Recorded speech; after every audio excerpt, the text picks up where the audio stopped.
think we can all say that the mass that we've just witnessed at St Mary's for John Clarke was a fitting tribute to the man, to the legend, and he will be sadly missed. But he will know that life goes on and Celtic news does go on. Unfortunately, you may say. But Rocky is on the move. A bit of transfer news that's coming out today. The medical is done.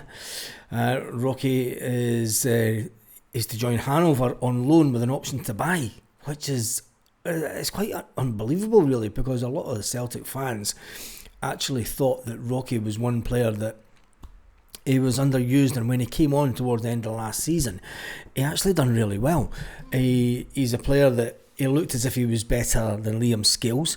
Could he push to partner Cameron Carter-Vickers that we all thought he could? And with Cameron Carter-Vickers out injured, recovering from some kind of surgery, it hasn't been clear exactly what the surgery is that Cameron Carter-Vickers has had. We're going into this new season with a 250 grand buy from Japan, and he's not got the stature or the physicality. Brendan Rodgers always goes on about physicality, but he doesn't have the physicality of that man, Rocky. So we wish him all the best. The medical has been completed, the paperwork has been finalised, and we'll expect an announcement in the next 24 hours. It'll be strange if Celtic do announce it today, and I think there's enough going on today. And it was nice to see the first team players all at church for John Clarke's funeral. It'll be nice to see the images of Celtic Park later today.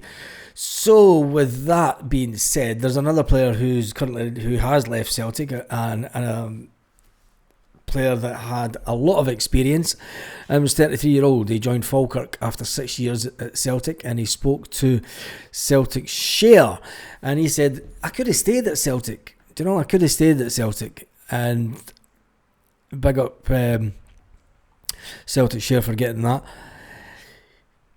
I think Scott Bain is one of those players that he was a bit Marmite, wasn't he?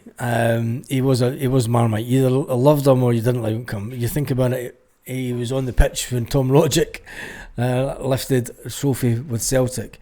That puts up there, I mean, he won some amount of trophies, but anyway, I'll put the link to the CelticShare.com and article in the comment section. That will be the first comment section.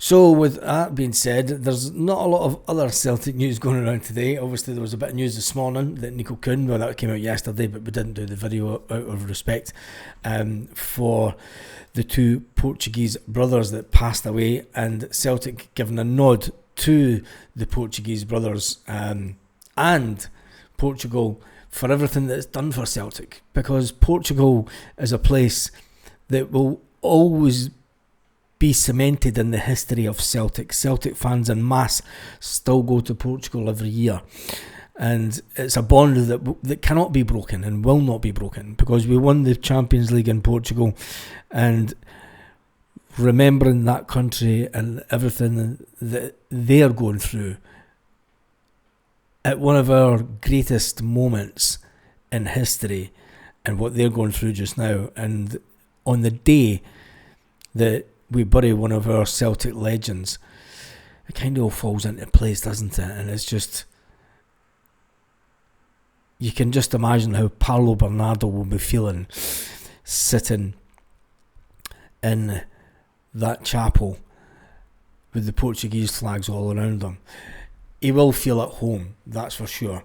Anyway, make sure that you join us tonight. Make sure that you do join us tonight, an hour and a half before kick-off, as per normal, when we have a look at the team that Brendan Rodgers will be playing tonight. Well, we all thought it was going to be a big, busy squad, but with Nico Kuhn left the building, with Rocky left the building, Lagerbielke kicking about, it's going to be an interesting bench, to say the least. And there was a lot of noise this morning about a lot of the Celtic younger players, including Dane Murray.